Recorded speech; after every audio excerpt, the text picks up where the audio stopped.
There will be spoilers ahead. Lots of spoilers, so be careful, won't you?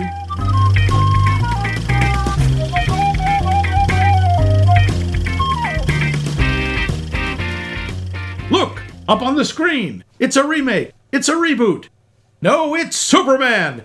And the other two things. Yes, this week in our sudden onset series, Summer Blockbusters and Summer Not, we ventured out into the theater again to check out James Gunn's take on the Man of Steel. Wait, that's a different movie. Well, anyway, in this movie, Superman Returns. No, damn it, that's another movie. Well, this is Superman 2. Damn it, I did it again. Anyway, 87 years ago, seriously, it's been 87 years, the Big Blue Boy Scout made his first appearance in Action Comics #1. Since then, he's really never been out of the public eye, appearing in comic books, radio plays, film serials, TV shows, movies, neckties, stained glass windows, tattoos, anything! Porn? Porn? Oh, God, I'm sure there is. Man of Steel. Oh, dear. That just writes its own porn name, you know? Kind of does. And now the man who wrote both of the live-action Scooby-Doo movies, as well as a number of trauma films, is taking a swing at getting Captain Spitcurl right. Really? How well does he manage it? Yep. Fortunately for you, we, your dynamic couple of guys, there's got to be a better way to put that, are here to save the day by telling you what we thought of the movie. Trust me, that's totally day-saving. I'm your host, Max, Mr. Levine, and over there, plotting his nefarious schemes, is Mike, the terrible toy man Loose. Let us in on your evil plans, Mike. Your name is really hard to say backwards. I know, I am smart. Sure. I will never be sent back to the fifth dimension that way. Smart like Ox, too. Yep, but nefarious plans will have to wait because we have our... Poll question. Last time we asked you, what film do you think could be expanded into a franchise? Whose adventures do you want to see more of? Nick Hoffman said Master and Commander, which strangely enough is Mike's nickname for me. It isn't. Tyler Stewart, well, it should be. Nope. Tyler Stewart said Stardust, though Neil is problematic these days. Yeah. That's a nice way to put it. That said, Captain Shakespeare is not specifically mentioned by name in the book. The Adventures of Captain Shakespeare, starring Robert De Niro. Or maybe someone who's actually met a gay person. Kelly J. Cooper. Yeah, that's the weird part, is De Niro's dad was gay, so I can't figure that one out. He must have been pretty deep in the closet. Apparently not so much, but whatever. I don't disagree with your assessment, by the way.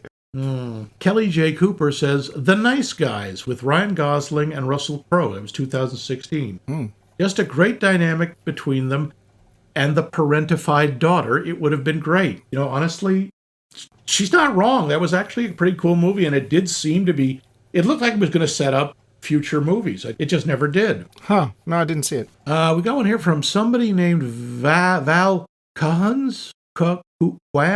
Coons? I can't believe that you are mispronouncing the name of the head of the second greatest podcast in the known universe, Val Coons. It's sheer jealousy. Because she is on Q Footsteps, or is it Coo Footsteps? It's Coons Footsteps. He says, Stephen the assistant, apparently there can be only one assistant, says if, and only if, the original movie is ignored and a completely new film is made, Aragon. Oh, okay. Really? E-Ragon, for all your online Ragon needs. If only I had my stone, I wouldn't be in such pain. I wouldn't be suffering, yes. Okay, I don't know, maybe there's a good movie to be made. I never read the book. Stephen, we'll take your word for it. Can we bring back John Malkovich? I suffer without my stone. I don't know, they might actually want him to, get up out of his chair.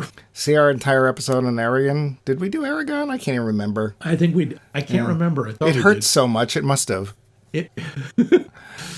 Matt Reisman says, I don't really have an answer for a standalone movie that should become a franchise, but I really wish we'd get a high-budget and faithful Discworld franchise adaptation.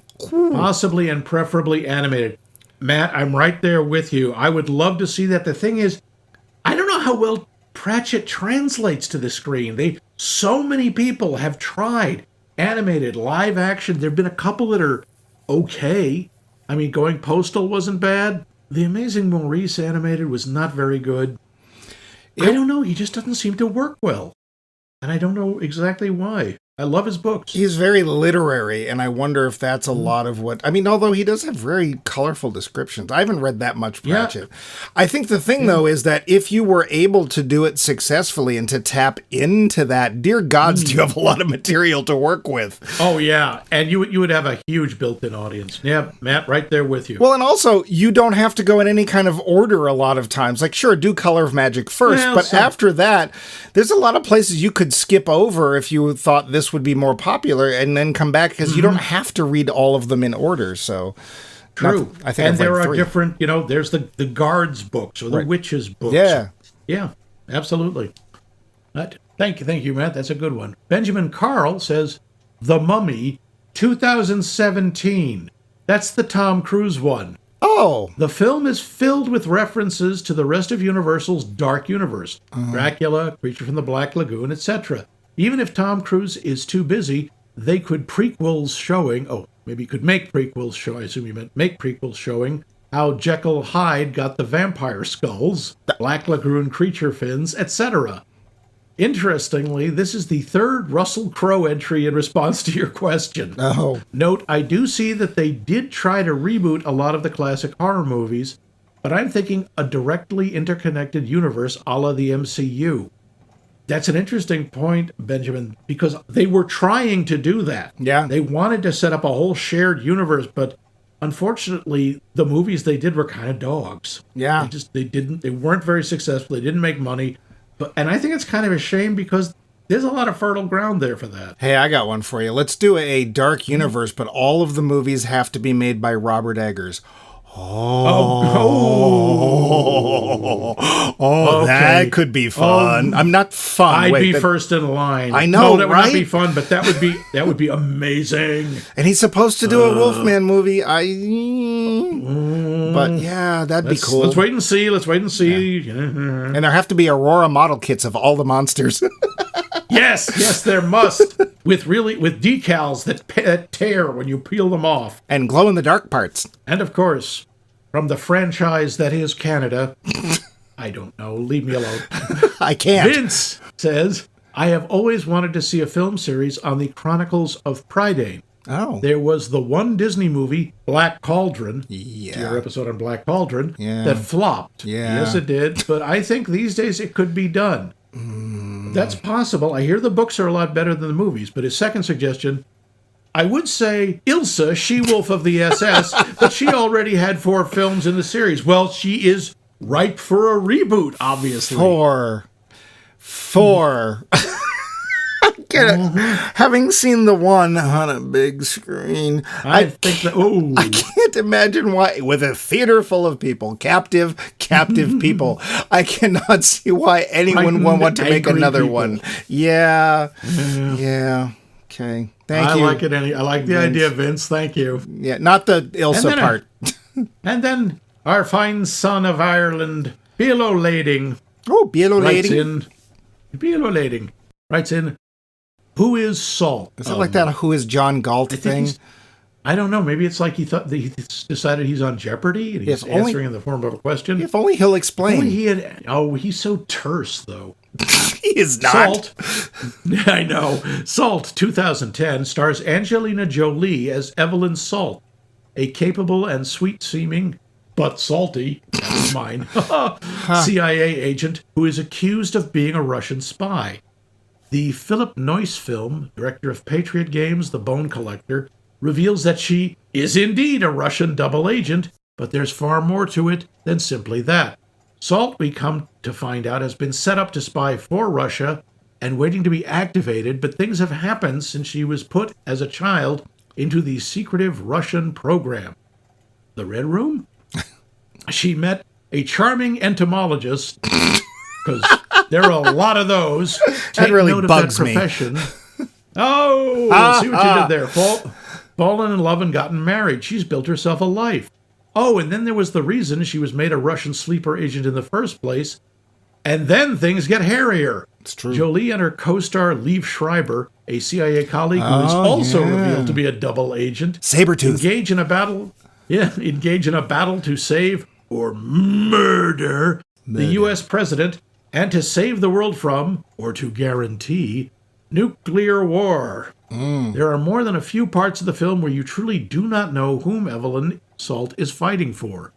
The ending, where Salt escapes custody and is depicted running off into the woods, fading away into the trees, it's just excellent cinematography, and I was left shaking my head, repeating the film's tagline, "Who is Salt?" The film seemed destined for a franchise, but Jolie and Noyce's schedules appear never to have been married up, and the possibility of a sequel has withered.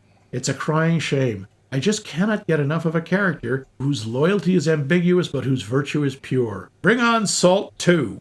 I remember liking that film. Did you see it? I did. I liked it too. I don't remember a whole lot of it, but I also remember something you had said was the cool thing was you could have made Salt a man, and almost none of the movie would have changed. No. And I also remember the ending because it's very tense because it comes down to, I think, literally a few people in a room, one of whom is the president. And I think he's got like the case with all the codes and, push the button here, Frank. The football, yeah. Yeah. And I remember not knowing what the hell she was going to do up till the very end. And it didn't, I think for some reason the film didn't do tremendously well. I don't remember why. No, I don't think it did. But I remember really liking it too. So yeah, I'm not sure. Why not? And honestly, somebody like her or Emily Blunt, we've talked about before, would make a great spy. She is tough as nails.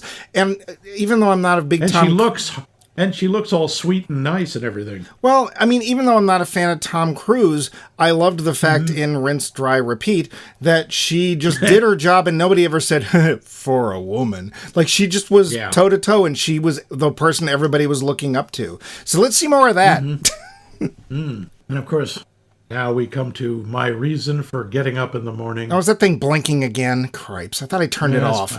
My little sunflower, Doris Hempelmeyer. Hello, Mike Max Movies. Hi, Max. My little squash blossom of Ooga Woogles. I'm calling, this is Doris Hempelmeyer, in case you hadn't figured it out. I'm calling to answer your poll question, which this week is, what movie would you like to see turned into a franchise? The short answer, none of them. I don't want to see any of that. No matter how much I love the movie. Because when I love a movie, it's because of the magic it's creating in the moment. You think they can do it again? Have you seen a sequel that can do it? Hardly ever. So no, none of them. I don't want to see it. Not at all. That's my answer. There's only one thing I want to see. Max. Anyway, have a wonderful rest of your week, and I look forward to hearing you on Monday. Bye. Huh. Okay, that's actually that's a valid point, I think. Well, none of them. Yeah. Yeah. I understand not liking franchises in general. A movie should absolutely be able to stand on its own. Yeah. I like some franchises. I think I like to see the characters do more. Yeah, but I absolutely get not wanting them. Well, and, franchise, and I'm bringing this up partially because we're going to ask each other, but franchises can take two different paths. One of them is the continuing adventures of, where each one of them isn't really necessarily directly connected with another one. And you could watch them in and out of order, and they're just, James Bond, a perfect example of that. One of the bigger franchises. A couple of the movies you kind of want to watch in order, but mostly you don't need to. And that's, and hey, we'll just swap out James Bond when he gets too old, just like Menudo. Because, as soon as the actor for Bond turns 16, they have to kick him out. Oh, yeah. It's that's true. Right. Pass the Dutch up, would you? I'm sorry, that's musical youth. Anyway. Yes. So the other way is you have to watch the beginning, the middle, and the end, and the franchise is one big story like the MCU. And it's nice that there's kind of room for both, but it's also annoying when it gets to be money grabby, and then you can tell that's the only reason they're doing it. Yeah. So, Max, I'm going to ask you, because I snuck in there. Haha. Is there a movie that you're like, oh man, I really wish we could see more of this, or these characters, or this world, or in a world? Is there any of those for you? Kinda, but it's one of those I'm kind of ambiguous about. I'm not sure if I actually want it, but I like the idea. I'd have liked to see Dogma, the continuing story there. Although I do think that Kevin Smith is supposedly now working on it. I was going to say, I think they're actually doing one, so you may get your we'll see. But the other thing is, I really like Dogma. I don't think it really needs a sequel, but I would really like to see what happens to the characters. I want to see who the new last Scion is like. Yeah. Yeah, I can see that. How about Spinal Tap? Do you ever wonder what happened to Spinal Tap? We know what happened to Spinal Tap. They're doing another movie. Yeah. So you say mostly no, but maybe Dogma. Maybe Dogma. What about you? Is there a series you'd like to see made out of somebody? I hate to side with Doris, but I don't hate to side with Doris, but probably not. I generally find that the thing about successful films is that the people involved poured all their energy into that story, those characters, that depiction, etc. And when they're done and suddenly find that they're remarkably successful, there's this pressure to do another one, but they didn't already have an idea. And it is very, very rare that the second one in any kind of series or franchise is as good or better than the first one.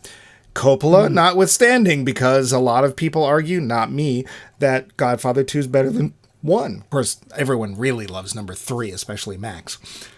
There is no number 3. Oh, it says so. They made 2 and stopped. It says here on IMDb, there's a guy. Fake news. Oh, see, who stars in it? Sophia Coppola. Nobody. Oh. La, la, la, la. Nobody starred in that. La, la, la. It was never made. La, la, la. Yeah, I can't hear you. I really do respect, although I also blame Peter Jackson for saying, Lord of the Rings in one movie. No, we can't do that. Yeah. Like, if you give me a huge truckload of cash, I'll make you 3 movies, which I'm sure he was partially him going, if I can't do it right, I'm not going to do it at all. So I'm going to make this offer and they'll never take me. What? Go make them? Take my time? Okay. Because your words are strange to me. He was right. I can see that. And he made $1 billion or whatever, and, that was fine. But the story really was too big to put into one movie. I mean, it would literally have been Frodo leaves Hobbiton. Oh, look, there's Mordor right outside the bounds of Hobbiton. Great, it's so nearby. No, it would have simply been, we got to go to Mordor. Hey, you know a bunch of giant eagles, right? How about we just fly them in? Don't be mean. So, I'm not really big on them either. Cool. So. But those were great answers. Yeah. We thank you all. Yeah. We want more of them. Yeah. How much more of them do we want? All. This many. I got to ask, and this is, of course, based on this week's movie, who is your favorite Superman in movies or TV? Kirk Allen. I'll also accept voice actors. He was the first. I think he was the first one. Oh, he was the first? Okay. In the serials, yeah. Who wore the cape best? We will reveal the secret identity of how to leave a comment at the end of the show. But we also have a little bit of listener mail. We do! Listener mail. We do, from Franz Josef Halbwitz. Oh, I haven't heard from him in a while. He is a well-known nobleman from Maine, which is relevant. A nobleman? Yes, he is Mainer nobility. We all know this. Shut up. As he says, this isn't necessarily listener mail fodder. Oh, we disagree. Just something I wanted to pass on to you two. Don't say pass on. You commented, and this is in reference to the Iron Giant. Oh. You commented that most Mainers would be unfazed by the appearance of a giant robot, and I must say, you are correct. For backup, here's a quote from essayist John Gould, observer of all things Maine, through 30 books and a 60-year run of a weekly column in the Christian Science Monitor. Oh. Quote, there is reason to believe that if the sun came up with a derby hat on some morning, most of my neighbors would not look twice and would hardly mention it to their wives when they came up from the barn to breakfast, unquote. Wow. Okay. He goes on to say, and your Maine accents have room for growth. What? Oh, ouch. You want real Maine accents, including some genuine born in the 19th century old codgers? TM. I got your Maine accents right here, listen and learn. And he sent us a link to a family recording, which we will both listen to, learn from, and hopefully learn to love again. I listened to it and then ignored it. You know why? Because real Maine accents aren't as funny as the fake ones. That is true. Dankeschön, Herr Halbwitz. Yeah. Yeah, it's good. I hope your vassals in Maine don't give you any trouble. There's no vassals. But now, the facts. Spoiler. Budget, $225 million. Woo! Now, the box office, it's not really fair because it's been out for a week. That's literally. It has already made $250 million. Oh, interesting. And that makes it already the highest grossing Superman movie ever. Adjusted for inflation and all that stuff? I'm not sure about adjusted for inflation, but I wouldn't be surprised. Even the first Superman didn't make as much money as you think. Oh, $50? 75. Oh. This is the first Superman film since Superman Returns back in 2006 Oh, yeah. to utilize John Williams' main theme from the 1978 Superman. Huh. Superman. Superman. Dun, dun, dun, dun, dun. Superman. Superman. Yep. As the character's main leitmotif in the film's score. James Gunn cited the theme as one of the greatest film scores of all time and associated it with the character of Superman since the beginning of development of this film. Neat. The return of Superman's iconic trunks was requested by David Corenswet, Superman, who justified it thusly. I'm an alien from outer space who can fly and lift buildings, and I shoot laser beams out of my eyes that can dissolve things. I want kids not to be afraid of me, so what am I going to wear? Underpants? Okay. Yeah. I see. The red underpants dissolve fear. It's well-known fact. It's a lesser-known Kryptonian power. Sure. Red Kryptonian pants calm people. Yeah, stick that to your jeweled kryptonite. It's canon in one of the John Byrne series. Anyway, God. Couple of interesting cameos in this movie. Will Reeve, the youngest child of former Superman Christopher Reeve, appears as a reporter. Aw. In real life, Will Reeve is a television correspondent for ABC News. Oh, neat. He was only 3 years old when Christopher Reeve was injured in the accident that paralyzed him. Oh, that's sad. We also have, and this is a spoiler, a brief appearance by Millie Alcock as Kara Zor-El, a.k.a. Supergirl, who she is going to play in the movie next year. What? They're going to do a movie with Supergirl? I know. Do you need to lie down? We can stop the recording and come back. No? One of the Raptor soldiers, the armed force that Lex Luthor sends to take down Superman, is played by Michael Rosenbaum, who previously played Lex Luthor on Smallville. Ah. Problem is, Superman, a.k.a. or Clark Kent, is usually significantly taller than everyone around him. Now, actor David Corenswet is 6'4". Nicholas Hoult, who plays Lex Luthor, is 6'3". Oh. So camera tricks had to be used to make Superman appear taller than Luthor. For example, Superman is seen standing at the top of a ramp during the final confrontation in the Luthor Corp control room, while Luthor is farther down in a trench. Several members... camera tricks? Camera... It's called a box. Yeah. Camera tricks. Several members of James Gunn's previous superhero films also have cameos. What? Michael Rooker and Tom Clementoff are voices of a couple of spelled with an O. No, it isn't. Oh no, it is. Well, I wrote it as an O, so God. that makes it canon. Palm Clementif. We're in a post-factual world. My opinion equals fact. Your opinion equals nothing. Palm Clementif. Mantis as Superman robots. We also have Bradley Cooper, a.k.a. Rocket Raccoon, as Jor-El. Sure. Who looks like he needs a sandwich. Among other things. And of course, because James Gunn is a good brother, his brother, Sean Gunn, has a cameo as Maxwell Lord. We also get a brief appearance by John Cena as Peacemaker from James Gunn's The Suicide Squad. Ah, didn't he have his own show too? Yep, yes he did. Okay. We also have the robot who wants to be called Gary. That's the voice of Alan Tudyk. Of course, because if you're going to have a robot, it's got to be Alan Tudyk. Yep. Nathan Fillion based his portrayal of Guy Gardner on Estelle Getty's Golden Girls character, Sophia Petrillo. Okay. Sure. Yeah. I thought, sure, because when you think Guy Gardner, you think a short, foul-mouthed Italian woman. I thought he just based it on the character in the comic books. Well, I think so. He also insisted that Guy Gardner sport the same bowl cut he does in the comics. God love you for that, Nathan, because that is so much a part of his character. It kind of is. Yeah, I'm praying that was a wig and they didn't do that to his hair. That'd just be mean. It would. There are a whole bunch of inside jokes and references to the other Superman movies. One of the characters in Luthor's Luthor Corp crew is named Otis Berg, which is a nod to Otis Berg. Yes. Otis. The seaside spot penciled in by Ned Beatty's character Otis on the map of his boss's evil waterfront scheme in the original Superman. Otisburg?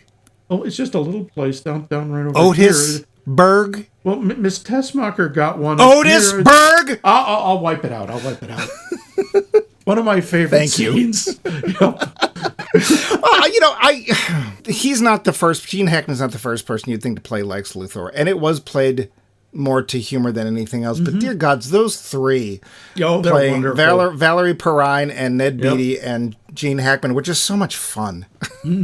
Speaking of Valerie Perrine's character, Miss Tessmacher, Sarah Sampaio, mostly known for modeling, portrays Eve. We never hear her last name in the movie, but if you look at the credits, and also, I'm sorry, it was pretty obvious to me, mainly because it's been revealed that her name was Eve in the Supergirl TV show. Eve Tessmacher. Her last name in the movie is Tessmacher. Okay. Technically Teschmacher, but anyway. One of the biggest criticisms of Superman Returns, apparently, was that Kate Bosworth, who plays Lois Lane, looked far too young to play an experienced journalist with a Pulitzer and a 5-year-old child.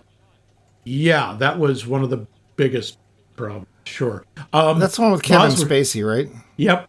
And Bosworth was only 22 during principal photography, meaning she had the kid when she was 17. Ew. So to avoid a similar criticism, James Gunn deliberately cast an older actress. Rachel Brosnahan turns 34 during filming for this movie. Yeah, 34. That's an older actress. Okay, fine. I mean, it's twice the age the other one was when she had the kid. Yeah, pretty much.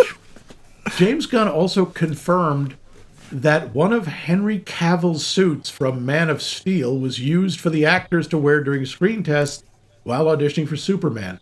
When David Cornsweet put it on, he accidentally tore it because he was too tall for the suit. Oh, I thought Henry Cavill was also one of those gigantic people. He's not. I think he's like 6'2". He is very tall. Now, I thought this was interesting. I never heard this, but the license plates in Metropolis say Delaware, but are fashioned to resemble the state license plates of Ohio. Delaware was established as Metropolis' state in the 1990 DC Comics role-playing game, and later used as its state in the comics. What? I don't ever remember them saying what state Metropolis was in. Delaware? Delaware. As they say in Wayne's World. Well, here we are in Delaware.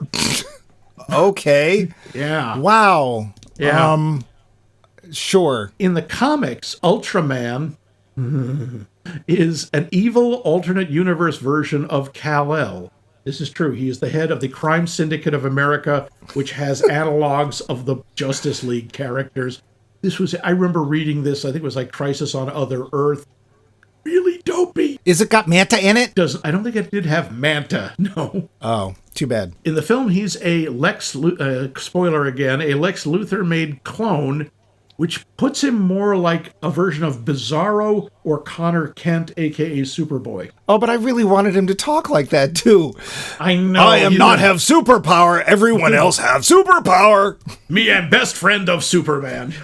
Hat, go to sleep. Oop. That's Hulk. Sorry. Oh, no. A crisis. Quick, Bizarro president. Go to sleep.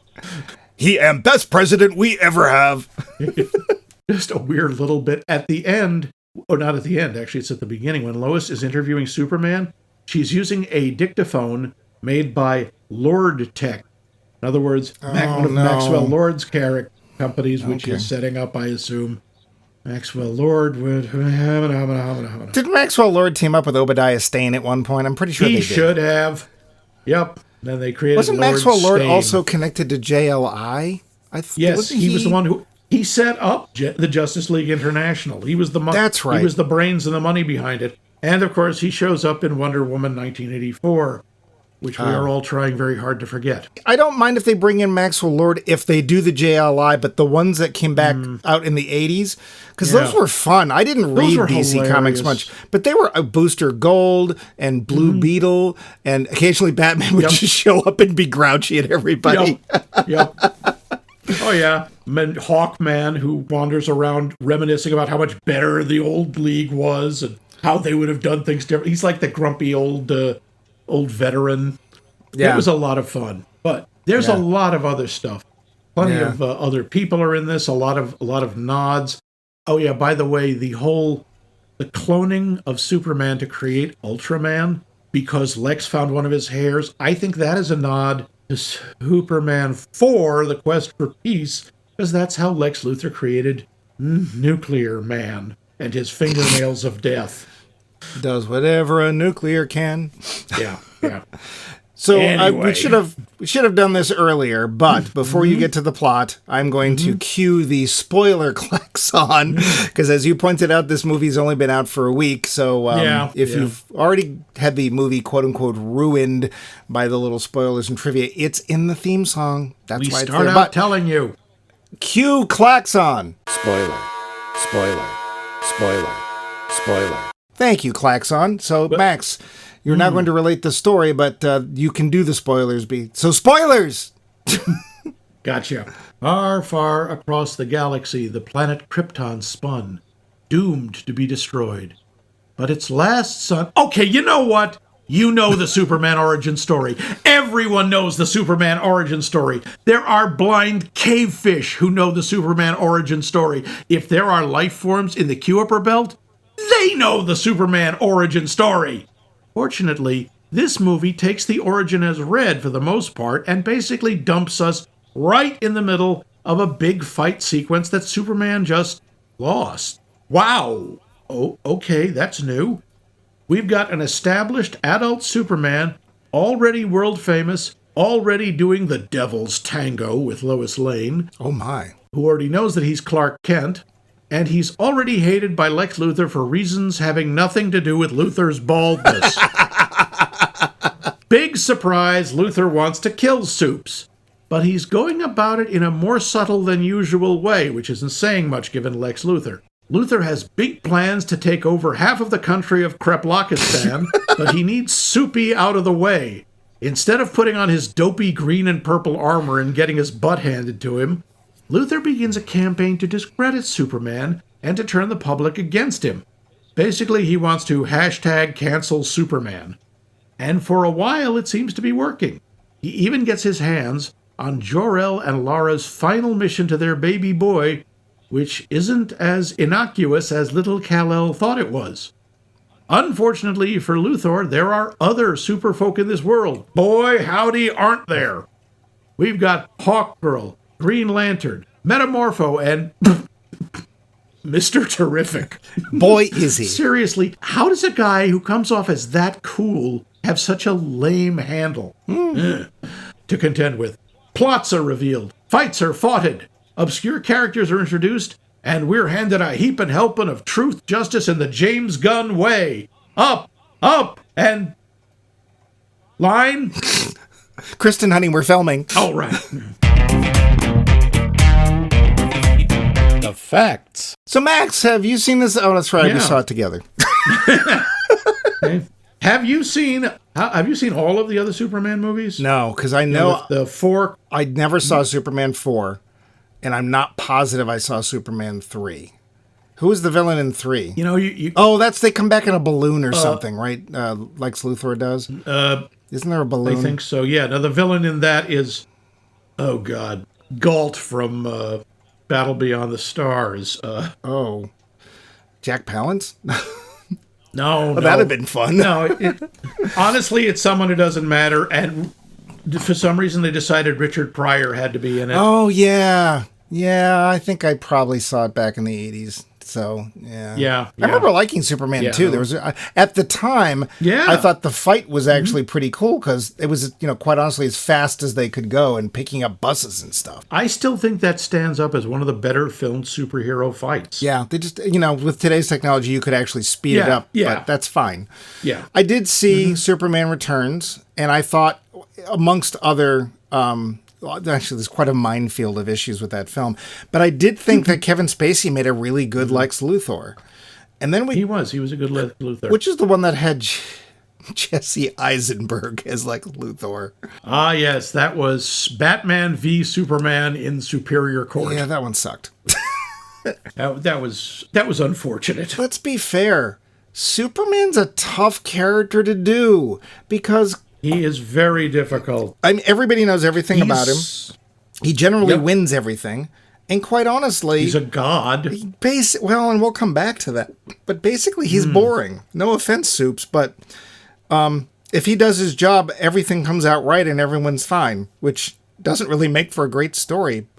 So I got to give them credit for tackling what I'm sure was a really daunting approach to a character that, quite honestly, most people, they're interested in a symbol more than they are the actual character in his stories. I think the general public was, especially after Batman vs. Superman. But we went and saw it on a big screen in a theater. We did. Because it's the only with lots of people. Speaking of lots of people, do you want to do the cast? Yeah, let's start with the cast. What did you think of David Cornsweet as Superman? I would change my name. Cornsweet. What? Maybe it's corn sweet. I don't know. There's one E. I mean, again, thankless job. You've got to be a good guy. And quite honestly, that usually means the more interesting aspects of your character aren't there. That being said, I think he brings a kind of quiet, determined strength, but he's also not afraid to be emotional, which is a lot more interesting as Superman than I'm cool about everything. So now that is nice. He gets frustrated. Yeah. He gets mad that people don't understand what he's trying to do. And also, they ask him some pretty serious moral questions. We'll come back to those, We'll get to that. But I think he does a very credible job. I think he does a fine job. Something funny about his voice. Oh, really? I didn't notice anything. Yeah, there's something odd. But I think he does both a good Superman and a good Clark Kent. And I didn't mind that they probably dyed his hair black, because it's really hard to find people that are tall and have black hair and blue eyes. It just doesn't happen. I'm not sure. I know he does have very dark hair in real life. So how about Rachel Brosnan? I'm guessing it's Brosnahan. Brosnahan. Yeah. It is Brosnahan, who is probably best known for The Marvelous Mrs. Maisel. Huh? Okay, never mind. It's a series. She plays a woman becoming a stand-up comic in the 50s and 60s. Oh. I like her as Lois Lane. I'm sorry we didn't get a little bit more of her, but there is that scene where we just talked a little bit about it, where he says, I'll let you interview me. And all everyone in the audience is like, no, do not let her interview. No, don't do it. Don't do it. Clark, no. And good for her. She's like, okay, here's what a real interview. She holds his...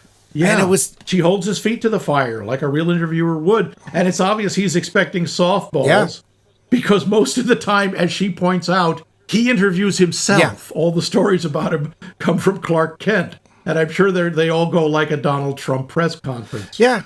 Excuse me, how handsome are you, sir? Yeah. So I think that the only issue I have with her is that I would like to have seen more of her. I thought she did fine. And I like their chemistry because it's not perfect. And you can tell both sides are like, I don't know that this is going to work. But you can also tell both sides really want it to work. They have a real connection, but they don't shy away from the fact that they have issues. Yeah. There's going to be problems. I also like that even though she jumps up to save him, she realizes she can't do it by herself. And when she realizes she's in over her head, she doesn't I can handle everything. It's like, nope, you guy, Mr. Terrific, do something. Yeah. Mr. Terrific, I'm sorry. Yeah. Yeah, no, I think she does a great job. What about Nicholas Hoult as Lex Luthor? I honestly hated him, and I don't mean his acting. Yeah. I hated that Lex Luthor. I really, really hated him. He was loathsome. I wanted Superman to kick his head into orbit, which is perfect. Yeah. You should hate Lex Luthor. I will say that as I get older, it's harder for me to distinguish faces. And so I sat there staring at him the entire film going, I'm really getting tired of Austin Butler. I just have had enough Austin Butler. And then I talked to Max afterwards. He's like, yeah, that Austin Butler. He's like, Austin Butler wasn't in this film. It's like, he wasn't? If you don't know who Austin Butler was, he most looked like Lex Luthor when he was in Dune. He played Fade. Actually, Dune 2. Yeah, Dune 2, Electric Boogaloo. Yes, the guy, all he saw was an Atreides he wanted to And he is pretty, don't get me wrong, and he's built nice, but he has nothing to do with this. Nicholas Hoult, Max was like, he played the Beast. It's like, oh, yeah, I remember him now. Mm-hmm. He's a great Lex Luthor. He's so horrible. He is terrific, and he hits all the right notes, without being wringing his hands. And he's not a cartoon. No, he's hauntingly familiar in some ways. In a lot of ways, yes. But you also see when he's trying to convince people that he's right, he's convincing. Yeah. He's really good at manipulating. Well, he's got charisma, and Lex Luthor needs charisma. Absolutely has to have it. Alan Tudyk as Gary is fine. Yeah. I mean, there's a bunch of other, a lot of small parts. I really I'll say it right now, I thought not Alan Tudyk, but I get him mixed up because Nathan Fillion and Alan Tudyk have done a bunch of stuff together. Yep. But I thought Nathan Fillion as Green Lantern may be some of the greatest casting I've ever seen. I mean, I got to tell you, the costume and the haircut are not doing him any favors at all. This is the lumpiest. I admire the hell out of that. Yeah, this is the lumpiest he's ever looked. But if you've ever read anything with Guy Gardner in it, which is obviously not even close to the original Green Lantern, oh my God, did he nail it? He was just such a jerk. Oh. Yeah, we're the Justice Gang. We're not calling it that. Yeah, we are. Justice Gang. Yep, perfect. Yeah, and the woman who's playing, I can't remember her Hawk Girl's actual name, but the woman playing Hawk Girl, I thought the little she had to do, she was a nice foil for him. Yeah, again, she didn't have enough to do. She was interesting. There was Isabella Merced. Okay. I thought she played a very convincing, badass warrior type. Yeah. I like the fact that they make her scream like a hawk. I've never seen that before. Is that something the character does? I don't know. It does now. Yeah, it does now, and it really works. And I like the fact that of all of them, he's the one who's actually willing to kill people. Yeah, because that's something you kind of want to see in this film. I hate to say it, but you really do. Yeah. Who else stood out? Because there's just tons and tons of little parts here and there. Mr. Terrific, the guy who played Mr. Terrific. I thought he did terrific. That's I'm probably pronouncing this wrong, but it's Eddie Gathegi. Okay. And I thought he was fine. Again, he doesn't have a lot to do, but I like the fact that this is a character who is the smartest guy in the room, but is one of the only ones of that type who doesn't rub it in your face all the time. He doesn't go around telling everyone how smart he is. It's also cool that he doesn't have any superpowers. He just makes cool stuff. No, that's the whole thing with the character. The original Mr. Terrific was he was good at everything. Oh. He was like an athlete, and he was really smart, and that's it. Okay. He wasn't a tech wizard like he is in this. He was retconned a bunch of times. In case you haven't noticed, yes, I am way more of a DC Comics nerd than Mike was. I was never a DC Comics nerd, except for Vertigo stuff, but... Yep. Yeah, so I think I don't think we have any weak spots in the cast at all. I got one I wasn't as crazy about. Crypto. And it's too bad because I like him.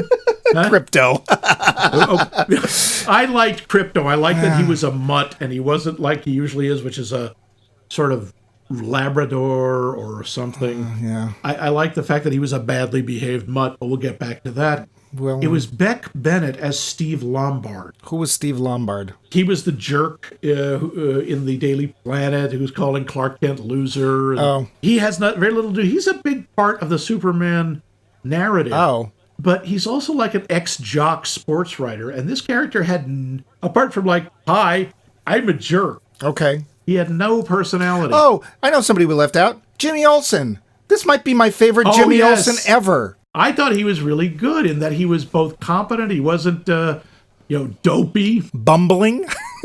He wasn't bumbling, but he was still kind of like, gee whiz, sure, sir. He also Just did. enough that... He wasn't the cub reporter they always make him, which is kind of... No. He's young, but he's not 16 or something annoying like that. Yeah. That was a Skylar Gisondo. And no, I've never heard of him. Nope, me either. Sorry, one other. Perry White. I mean, he doesn't say Great Caesar's Ghost, but you can feel it. Yes. By the way, he's played by Wendell Pierce, probably best known for being on The Wire. Yeah, I don't know him, but yeah, we gotta. I thought he was fine. We gotta move on because we're 47 minutes in already. Yeah. Oh dear. Yeah. Oh yeah, the movie. Speaking of well paced, how did you think this was paced? I thought it moved along very well. Yeah. I can't really think it dragged at any point. It's not that long compared to a lot of superhero movies. It's 2 hours and 9 minutes. But I think it would. Well, that's not an unlong film, but No. we've had films that were the Marvel ones. Well, we've had films from our favorite director ever, where basically an hour 6 felt long. Yes, but yeah, that that's is the true. core man, and sometimes. He is the core man, and all stems from the core man. So I think the pacing is important, and I was swept Yeah. along. I didn't feel like anything dragged at all. I like the way they portray John and Martha Kent. Or John... Oh, God, what's the mother's name? John Kent and... Martha? Why did you say that name? You're so Sorry, mean. I missed this. I blew the setup. But yeah. No, you didn't. You got me to do yes. it, and I didn't see it coming, Yep. so... That very different take. It is, but first off, I completely believe they're Kansans. Yeah. Not just the accent, the attitude, the nothing shakes us look. And I love the fact that Jonathan they're not like these wisdom dispensers and the, son, why so troubled? Yeah. Although he does have a talk with John him. gets emotional. Yeah. He does, but he cries. Yeah. It's so touching. And I love the fact that Martha, keeps calling him a mush, but you can tell she loves that about him. Yeah. It was a very visually and characteristically different John and Martha Kent than we're used to. Yeah. And I think it was one of the things that really helps ground Superman in the human side of things, because he's not a human, right? But yeah. No, he's not. And they don't overplay it. Like, we don't do too much with them. I think we do just enough. Yeah, I think so. I wanted to get back to the interview that Lois does with Superman. The thing is, and it's a really uncomfortable scene because she is raising some absolutely valid points. The whole thing starts off with he interferes with an invasion of one country invading another country. Yep. Kreplakistan invading Durkistan. And he does this unilaterally. And while the people of the invaded country are like, yes, thank you, the government and a lot of other people are going, who said you could do that? Yeah. Did they ask you to do that? Did you talk to the United Nations? Did you talk to the president? Or anybody? Did you think about any of the ramifications? I mean, you're not there to take care of them all the time. What's going to happen now? Yeah. Well, even more importantly, at one point she says, you're representing America. And he says, no, I'm not. I went on my own. And it's like, dude, you represent the United States. There's no way around it. At the very least, you're considered an American citizen. If you go over there, that's what you're representing. And like it or not, that's true in everyday life. If you're an American and you travel to Europe, even though you're just yourself, you're representing the country. People look at you and go, wow, Americans have lousy behavior when they travel. They don't go, oh, that guy's a jerk. I bet everybody else is fine. I'm not saying that that's valid at all, but it's true. And if you show up and literally put your arms out in front of two warring nations and punch one of them out, she's right. Lois is totally right. And it's one of the things I like best about that scene. She's like, okay, well, you wanted to know. And who is he to do that? But he keeps saying people were going to die, which is a reasonable concern. He seems to see things, and this I kind of like because it calls attention to an aspect of Superman. He sees things in very black and white terms. There's good and there's evil, there's right and there's wrong, and that's it. There's no gray areas. But he does not kill. They don't hammer that. He doesn't kill. No, they don't hammer it. But his being a good person is very central to one of the major conflicts of the film. And there are times when it is hard to just be a good person. Like, that's it. That's all we require of you. And sometimes it's hard because it does require even some sacrifice or effort from people. And sadly, we know how difficult and rare that is. Yeah. Because it's, in one way, it's like, that's it. That's all you really need to do is be a good person. It's really not that hard. But if you could carry that over into, say, everything else, things would be a lot better. But people can't do that. So. Yeah, but that's a lot of work. Yeah. That's a lot of work. I do like that. I also like Lex's motivation in this. Well, it's not anything weird that, like, I just want to run everything. The why he hates Superman. And Superman says, you're jealous of me. And he's like, yeah, of course I am. Everyone is. But he points out, I'm not just jealous of you. I'm jealous of you for humanity. You represent something we can never be, and you were just born into it. The rest of us have to work like hell, and you just can do anything automatically. Well, let's face it. Which is, by the way... Yeah. I don't know how hard Lex has to work. In some of them, in some versions, he's born rich, and some... But he's also a super genius, and this stuff just comes naturally to him. Yeah. So, but that's okay. Yeah, I don't have any problems with Lex. I do like the fact that it has nothing to do with his hair. But to be fair, in a way, it's the same plot as Lex Luthor in the 1978 Superman film. He wants land. Yeah. When I was a kid, my father said to me, "Get out." After that. Before that. Before that, yeah. So. Yep. Yeah, no, he wants land, but and obviously he's going to eventually take over the world. But with Lex, it's more like he's a real estate magnate.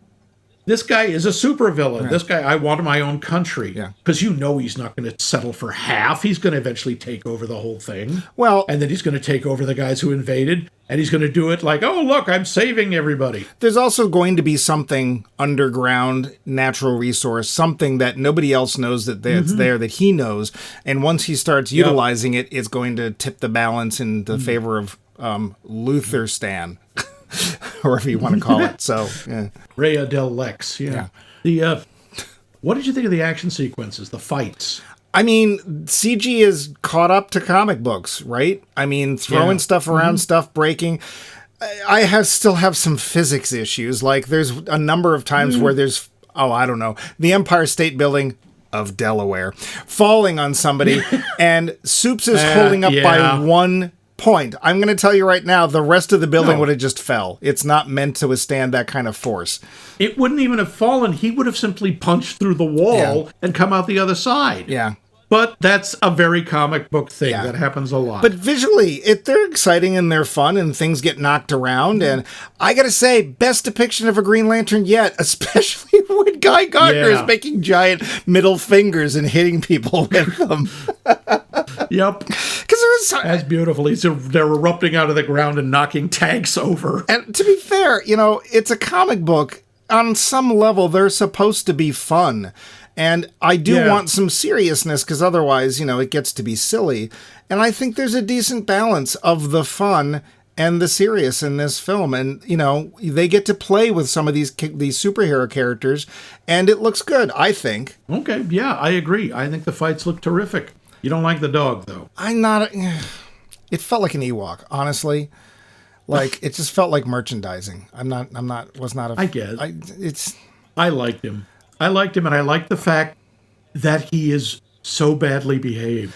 Yeah. That he doesn't obey, that he keeps biting people or destroying things because he's never been disciplined.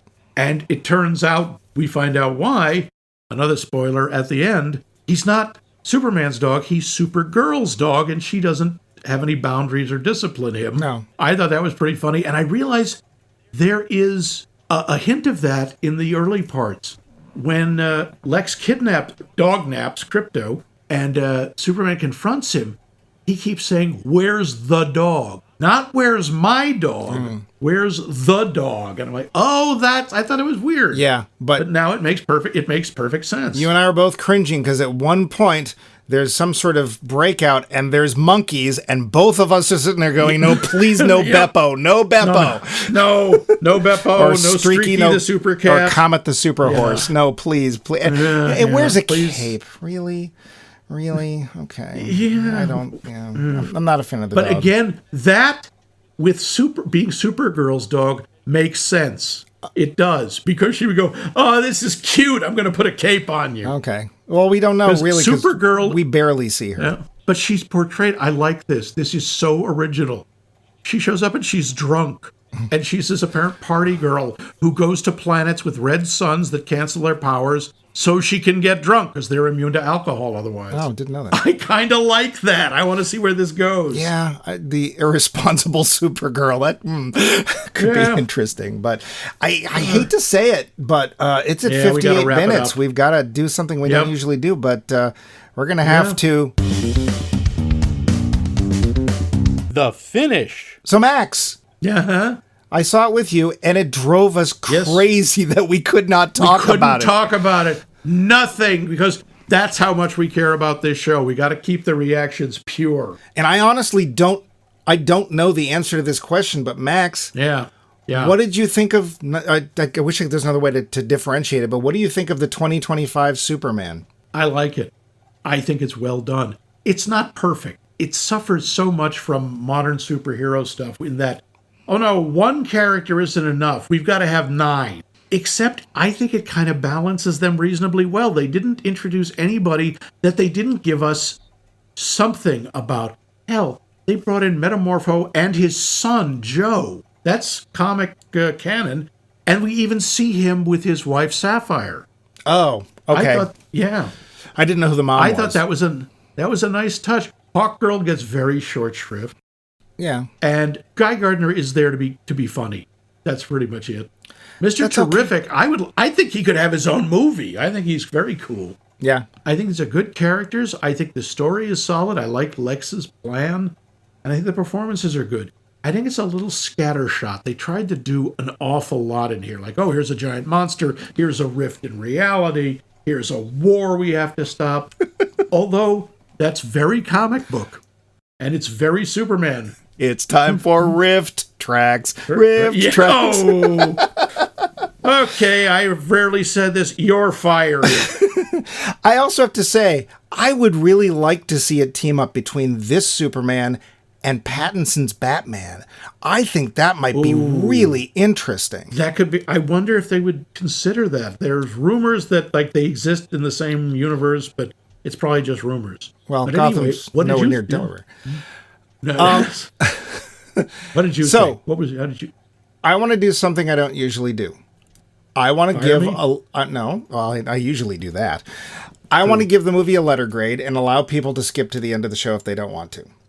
Okay. I'm going to give this film a B. Huh. If you don't want to hear any more, please feel free to skip ahead. I don't mind. Okay, bye. Max? Oh, not Max? Not me. No, not you. Oh, actually, you know what? Hey, okay. Bumpy. I know, you can't tell the difference, can you? I have some issues with this film. And I know this is the part that was really hard about discussing this film. A lot of people really like this film.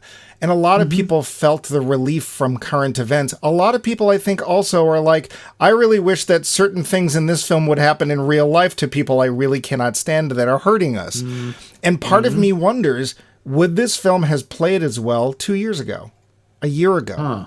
I don't know that it would. One of the most interesting aspects of the film they kind of brush over.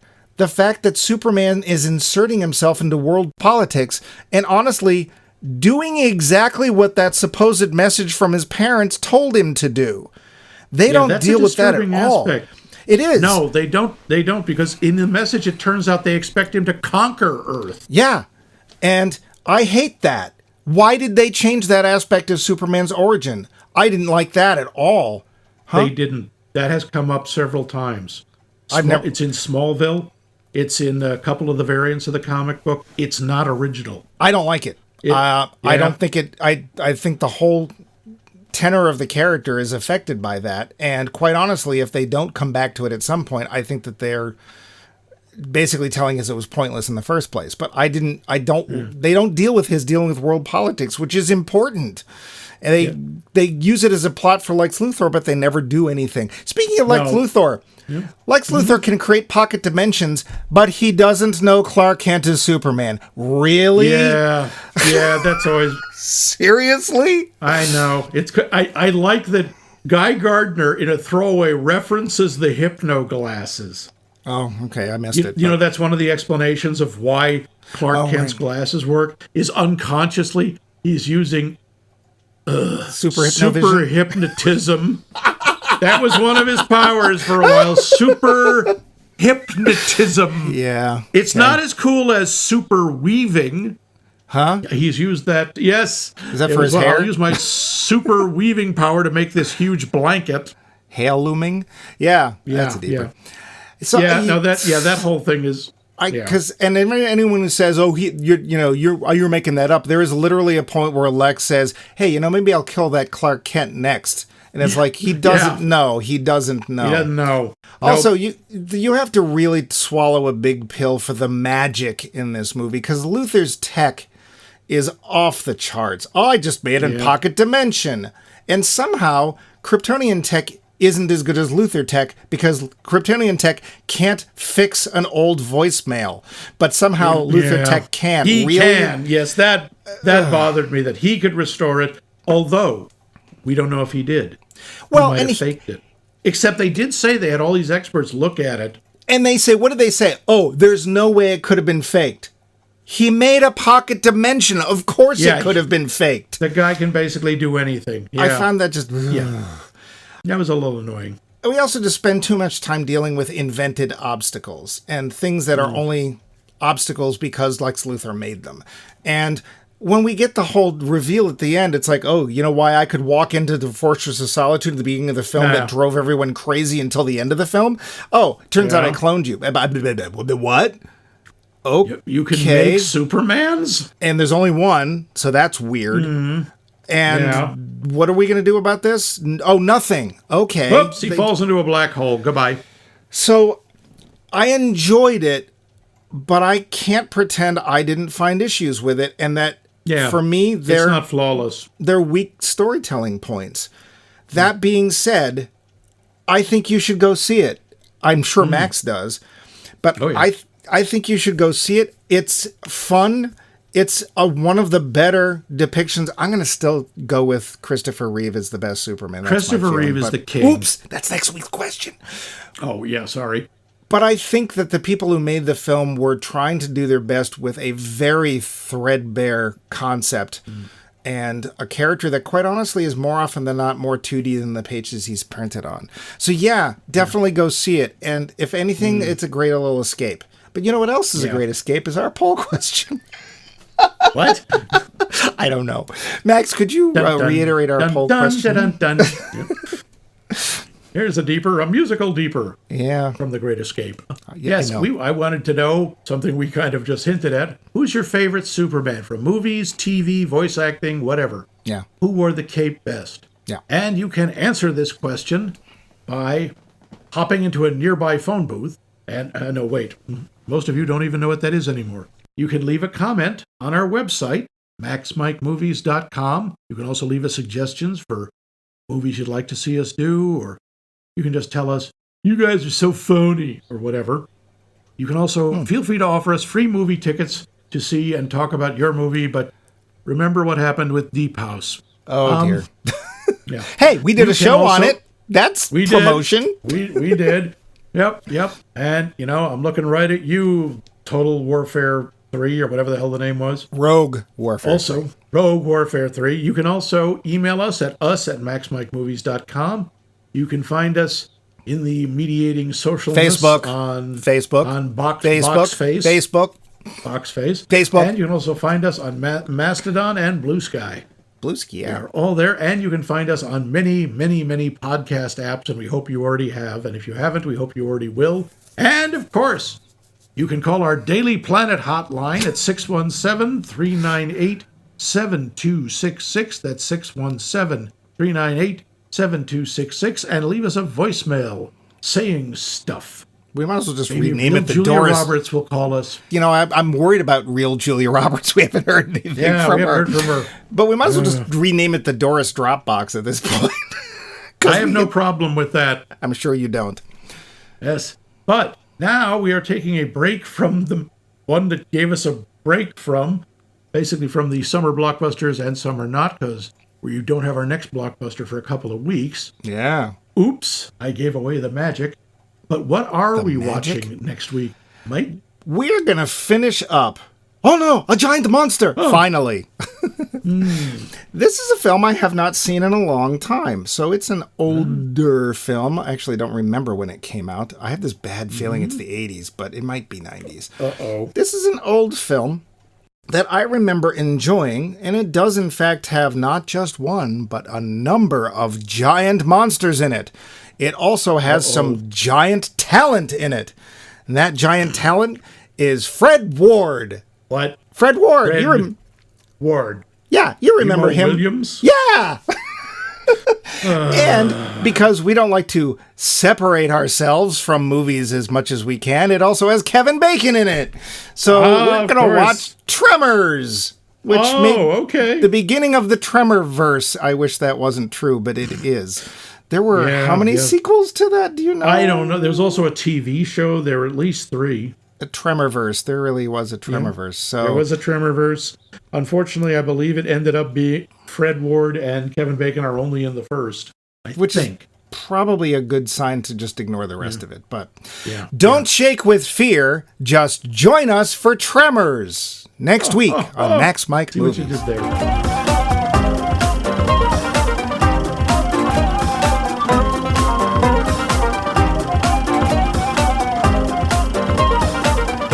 This has been a co-production of The Voice of Max and The Movie Wrench.